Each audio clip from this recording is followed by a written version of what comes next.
আবুল মিয়া ফরসা মানুষ, বউটা তার কালো, এই কারণে বউটা বেশি লাগে না তার ভালো। আবুল মিয়া ফরসা মানুষ, বউটা তার কালো, এই কারণে বউটা বেশি লাগে না তার ভালো। বউটা তার কালো হইল বড় ঘরের বেটি, বাপের বাড়ি খাইছে শুধু বড় মাছের পেটি। বুঝতে পারছেন তো? পাচ্ছেন? বাপের বাড়ি খাইছে শুধু বড় মাছের পেটে, ভালো খেয়ে বড় হওয়া এই বেচারির মুখে, স্বামীর ঘরের ভর্তা ভাজি পান্তাকে আর ঢোকে। বউয়ের জ্বালা জামাই গরিব, স্বামীর বউ তার কালো, বউয়ের জ্বালা জামাই গরিব, স্বামীর বউ তার কালো। তাই দুইজনে কই এমন সংসার ভেঙে দেওয়াই ভালো। দুইজনেই ভুইলা তাদের দুই মানিকের কথা, দুইজনেই ভুইলা তাদের দুই মানিকের কথা, সোনার সংসার ভেঙে দিল এই দুই মাতা পিতা। নিজের বলে পথ হারিয়ে পথ ভোলাই নারী, নিজেই নিজের ঘর ভাঙিয়া গেল বাপের বাড়ি। ভেবেছিল ভাইয়েরা তার আগের মতো আছে, আর আগের মতো বাঁচবে ভালো, টানবে বুকের কাছে। বাপের বাড়ি গিয়ে দেখে ভাবনাটা তার ভুল, বাপের বাড়ি গিয়ে দেখে ভাবনাটা তার ভুল। ভাই ভাবিদের হাতে এখন বিষ কাটা আর হুল, কথায় কথায় কথার খোটা বিষ কাটা দেয় গায়ে, আর পাড়া পড়োশিও কাটা গায়ে লবণ দেয়া যায়। ভাই ভাবিদের কাছ থেকে আঘাত পাওয়ার পর বুঝতে পারে স্বামীর ঘরে নারীর আসল ঘর, বুঝতে পারে স্বামীর ঘরে নারীর আসল ঘর।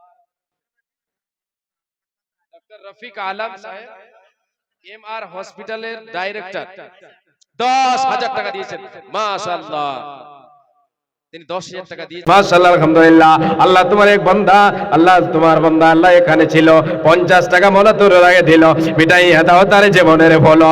আল্লাহুম্মা সাল্লি আলাইহি ওয়া বারিক আলাইহি, আমিন সুম্মা আমিন। যে একজন আল্লাহর গোলাম 30 ব্যাগ সিমেন্ট দিয়েছেন, আচ্ছা ওনার কেউ একজন জোড়া হবেন? 30 ব্যাগই দিতে হবে এটা কথা নয়, তার থেকে কমও যদি হয়, বেশি হলে ভালো, জি, আর কম হলে সেটাও ভালো। তো কেউ একজন জোড়া মিলাবেন, 2, 4, 5, 10 ব্যাগ সিমেন্ট কেউ আল্লাহর ঘরের জন্য, আল্লাহর মসজিদ ঘর, এটা হবে আপনার জন্য সাদকায়ে জারিয়া। জি, সাদকায়ে জারিয়া। এই সাদকায়ে জারিয়া কাজে আসবে কখন? কাজে আসবে কখন? দুনিয়াতে তো আমি আপনি এর ফল পাবো। যদি আমি আপনি দুনিয়াতে না পাই, আল্লাহ যদি আমাকে আপনাকে এই দুনিয়াতে না দেন, তাহলে পরকালে দেবেন। আসল পরকাল, আসল পরকাল। পরকালের প্রথম যে বাড়ি সেটা হলো কবর। এই কবর ভয়ঙ্কর জায়গা নিয়ে কিছু কথা আপনাদের সামনে তুলে ধরলাম। এই কবরে যারা কবরবাসী হয়ে গেছেন, কবরে হাবুডুবু খাচ্ছেন। যদি পাপের সাগরে তারা ভেসে থাকে, হাবুডুবু খায়, ওখানে বাঁচাবার আমার আপনার শক্তি নাই, কেউ বাঁচাতে পারবে না।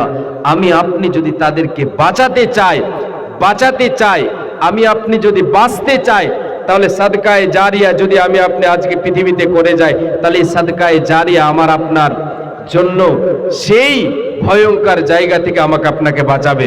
আমি আপনি আজকে দুনিয়ায়, রে মা আমার বোন ভাই বাবা যান, আজকে দুনিয়াতে আমি আপনি বেঁচে আছি, মা মারা গেছে, আত্মীয় স্বজন কবরবাসী হয়ে গেছে, তারা কবরে যদি তারা কোনো আযাবে যদি গ্রেফতার হয়ে থাকে, তারা সেই জায়গায় যদি আযাবে গ্রেফতার হয়ে থাকে, আমি আপনি তাদেরকে কোনো সাহায্য সহযোগিতা শক্তি দিয়ে করতে পারবো না।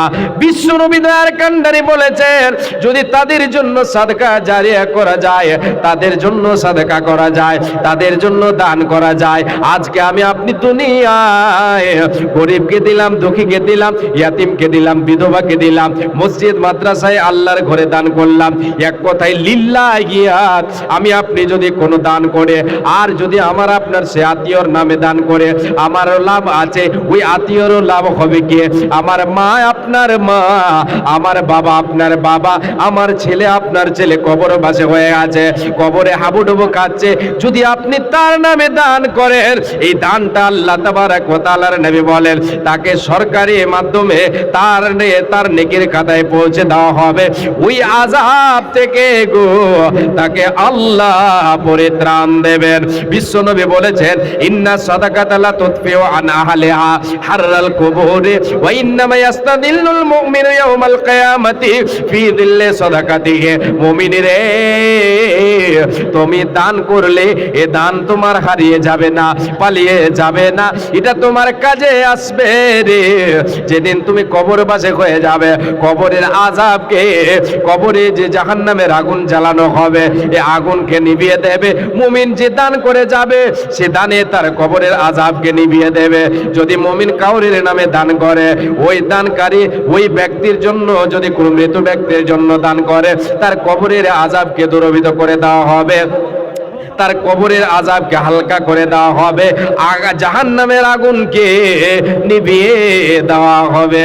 শুধু তাই নয়, মুমিনের তুমি দুনিয়ায় দান করলে এটা হারিয়ে পালিয়ে যাবে না, এটা তোমার কেউ নিয়ে নিতে পারবে না, এটা তোমার কাছ থেকে কেউ কেড়ে নিতে পারবে না, এটা হলো তোমার নিজস্ব সম্পদ, এটা তোমার কাজে আসবে। ওয়াইন্নামা ইয়াস্তাদিল্লুল মুমিনু ইয়াওমাল কিয়ামাতি ফি দিল্লি সাদাকাতিহি। মুমিনরে, যেই দিন কিয়ামত সংঘটিত হবে, সূর্যটা মানুষের মাথার উপরে চলে আসবে, মানুষের মাথার উপরে চলে আসবে। সূর্যের তাপ এতটাই হবে যে মাটিগুলি যেন তামার মতো হয়ে যাবে। সেই দিন সূর্যের তাপে মানুষের মাথার মগজগুলি যেন টকবক টকবক টকবক করে ফুটবে। সূর্যের তাপে মানুষের শরীরের ঘাম বয়ে বয়ে, যার যেমন পাপ হবে, যার যেমন যে যেমন পাপী হবে, সে তেমন ঘামে হাবুডুবু খাবে।